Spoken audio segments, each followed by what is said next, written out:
નમસ્કાર મિત્રો, આપનું સ્વાગત છે વિહત ડિજિટલ સેવામાં। આજના વિડીયોમાં આપણે શીખીશું કે ઘરે બેઠા પાન કાર્ડ માટે ઓનલાઈન અરજી કેવી રીતે કરી। પાન કાર્ડ માટે કયા કયા ડોક્યુમેન્ટની જરૂર પડે? તો સૌપ્રથમ આધાર કાર્ડ, જન્મ તારીખનો પુરાવો, passport size photo, signature. PAN card કાઢવા માટે ઉપર જણાવેલ બધા ડોક્યુમેન્ટ તૈયાર રાખો। વિડીયો શરૂ કરતાં પહેલાં અમારી યુટ્યુબ ચેનલ વિહત ડિજિટલ સેવાને સબસ્ક્રાઈબ કરો, જેથી આવી જ ઉપયોગી અને સરકારી માહિતી તમને મળતી રહે। પ્રથમ ગૂગલમાં જઈને NSDL પાન કાર્ડ એમ સર્ચ કરવાનું છે। પહેલી જ વેબસાઇટમાં ક્લિક કરવાનું છે। એવું જ ક્લિક કરશો એટલે આવું ઇન્ટરફેસ જોવા મળશે તમને। ત્યાં સિલેક્ટ પાન એપ્લિકેશન ટાઈપ લખ્યું છે, ત્યાં કને ફોર્મ નંબર 93 ભરવાનું છે। પછી સિલેક્ટ એપ્લિકેશન કેટેગરી, ત્યાં કને વ્યક્તિગત કરવાનું। પછી અરજદારની માહિતી ભરો, ત્યાં તમારે પહેલાં તમારું નામ નાખી દેવાનું છે, પછી તમારા પપ્પાનું નામ નાખી દેવાનું છે, અને પછી તમારી અટક નાખી દેવાની છે, અને ડેટ ઓફ બર્થમાં તમારી જન્મ તારીખ નાખી દેવાની છે, અને પછી ઈમેલ આઈડીમાં તમારો ઈમેલ નાખી દેવાનો છે, અને મોબાઈલ નંબરમાં તમારો મોબાઈલ નંબર નાખી દેવાનો છે। અને પછી તમારે અહીંયા ટીક માર્કમાં ટીક કરીને નીચે અહીંયા કેપ્ચા બાર ક્લિક કરીને પછી સબમિટ બટન પર ક્લિક કરી દેવાનું છે। સબમિટ કરતાં પહેલાં બધી માહિતી સાચી છે એ ચકાસીને પછી સબમિટ કરવું પડે। પછી નીચે સબમિટ કરશો એટલે આવું પર્સનલ ડિટેલનું ઓપ્શન આવશે, ત્યાં તમારે અહીંયા બીજા નંબરનું અહીંયા કને ટીક કરવાનું છે। પછી આમાં પહેલું જ રવા દેવાનું છે, અને પછી આધાર કાર્ડના 4 અંક, છેલ્લા 4 અંક નાખવાના છે। આમાં કંઈ તમારે કરવાનું નથી। અને પછી તમારું નામ, પપ્પાનું નામ ને અટક અહીંયા કને શો થઈ જાય છે, એમાં એમ નામ રવા દેવાનું છે। પછી અહીંયા માતા પિતાની વિગતોમાં લખવાનું છે તમારા પપ્પાનું નામ, તમારા પપ્પાના પપ્પાનું નામ, પછી તમારી અટક, પછી તમારા માતાનું નામ, પછી તમારા પપ્પાનું નામ, અને પછી તમારી અટક નાખવાની છે, અને અહીંયા કને ફાધર જ રવા દેવાનું છે, અને પછી નેક્સ્ટ પર ક્લિક કરવાનું છે। જેવું જ નેક્સ્ટ પર ક્લિક કરશો એટલે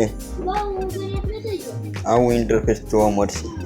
ત્યાં તમારે પહેલાંમાં તમારે જે લાગતું હોય એ કરી નાખવાનું છે। આવકનો સ્ત્રોત પસંદ કરો, એ રાખવું એ, અને પછી તમારા માટેનું સરનામું પસંદ કરો, એટલે તમારું તેમાં સરનામું, તેમાં તમારે રહેવા સિલેક્ટ કરવાનું, રેસિડેન્ટ, અને પછી રહેઠાણના સરનામામાં તમારે તમારો ફ્લોર નાખવાનો છે, ફ્લોરમાં તમારે નાખવાનું છે, તમારું ગામનું નામ એ નાખી શકો છો।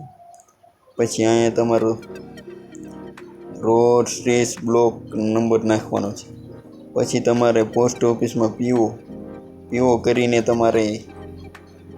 તમારા પોસ્ટ ઓફિસનું નામ નાખવાનું છે, અને પછી એરિયામાં તમારો તાલુકો નાખવાનો છે, ડિસ્ટ્રિક્ટમાં તમારો જિલ્લો, અને પછી અહીંયા કને કન્ટ્રીમાં તમારે ઇન્ડિયા સિલેક્ટ કરવાનું છે, પછી સ્ટેટ ગુજરાત, અને તમારો પિનકોડ, ઝીપ કોડમાં કંઈ નાખવાનું છે નહીં। પછી ટેલિફોન નંબર અને ઈમેલ આઈડીની વિગતો, ટેલિફોન અને ઈમેલ આઈડીની વિગતોમાં તમારે તમારો કન્ટ્રી કોડ આપણે 91 આવે એ નાખવાનું છે। પછી મોબાઈલ નંબર ચેક કરી, ઈમેલ આઈડી ચેક કરીને નીચે 5મા નંબરમાં રહેવાસની સ્થિતિમાં રેસિડેન્ટ કરવાનું છે, અને પછી આમાં કંઈ કરવાનું છે નહીં। અને પછી નીચે પ્રતિનિધિમાં આમાં નો કરવાનું છે, અને પછી બધી વિગતો સાચી ભરીને ચકાસી લો, અને હવે નેક્સ્ટ પર ક્લિક કરો। પછી તમારે EO કોડની વિગતો ભરવાની છે, ત્યાં તો તમારે એની મેળે આવી જશે। પછી તમારે આમાં કંઈ કરવાનું નથી। પછી અહીંયા કને જો અહીંયા ન આવે તો અહીંયા દબાઈ દેવાનું, અને પછી વિગતો ભરીને એટલે અહીંયા આવી જશે આ બધું, અને પછી પાછું ક્લિક કરવાનું નેક્સ્ટ પર। જેવું જ તમે નેક્સ્ટ પર ક્લિક કરશો એટલે આવું ઇન્ટરફેસ જોવા મળશે। દસ્તાવેજની વિગતો ભરો, તેમાં ઓળખના પુરાવા માટે આધાર કાર્ડ, અને સરનામાના પુરાવા માટે પણ આધાર કાર્ડ, જન્મ તારીખના પુરાવા માટે ચૂંટણી કાર્ડ, અને તમારું નામ આવી જશે અહીંયા, અને અહીંયા સેલ્ફ પસંદ કરી અહીંયા તમારું સ્થળ પસંદ કરી લખી નાખવાનું, અહીંયા અને ઓટોમેટિક આવી જશે અને પછી અહીંયા નામ પણ ઓટોમેટિક આવી જશે. અને હોદ્દો જો ખેડૂત હોય તો ખેડૂત અને સ્ટુડન્ટ હોય તો સ્ટુડન્ટ. અને ફોટો અને સહી અપલોડ કરો. ત્યાં તમારે પહેલાં અહીંયા કને ફોટો અપલોડ કરી દેવાનો છે અને પછી અહીંયા સહી અપલોડ કરી દેવાની છે અને પછી નીચે આવતું રહેવાનું છે. અને નીચે તમારે અહીંયા કને તમારે જે 3 ડોક્યુમેન્ટ અપલોડ કરવાના હતા તે અહીંયા અપલોડ કરી દેવાના છે. જેવું પછી નેક્સ્ટ કરશો એટલે નીચે પ્રોસેસ કરશે, નીચે આવશે એટલે આવું ઇન્ટરફેસ જોવા મળશે. ત્યાં તમારે અહીંયા ફી પેમેન્ટ કરવાનો, ચૂકવણીનો પ્રકાર પસંદ કરવાનો છે. શબ્દનો માહિતી તમારે ચાર્જ 106 રૂપિયા જેટલો આપવો પડશે. અહીંયા કને કિંમત દઈને પછી પ્રોસેસ પેમેન્ટ પર ક્લિક કરવાનું છે. જે ચૂકવણી કરવાની હોય એ આવી જશે અને ટ્રાન્ઝેક્શન આઈડી આવી જશે.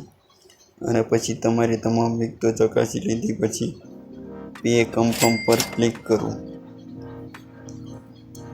જેવું ક્લિક કરશો એટલે તમારી અરજી સબમિટ થઈ ગઈ અને હવે તે 10 થી 15 દિવસમાં તમારા એડ્રેસ પર આવી જશે. વિડીયો ગમ્યો હોય તો લાઈક કરો, વિહત ડિજિટલ સેવાને સબસ્ક્રાઈબ કરો. વધુ સરકારી સેવાઓ માટે અમારી સાથે જોડાયેલા રહો. આજે સબસ્ક્રાઈબ કરો અને અમારી સાથે જોડાયેલા રહો.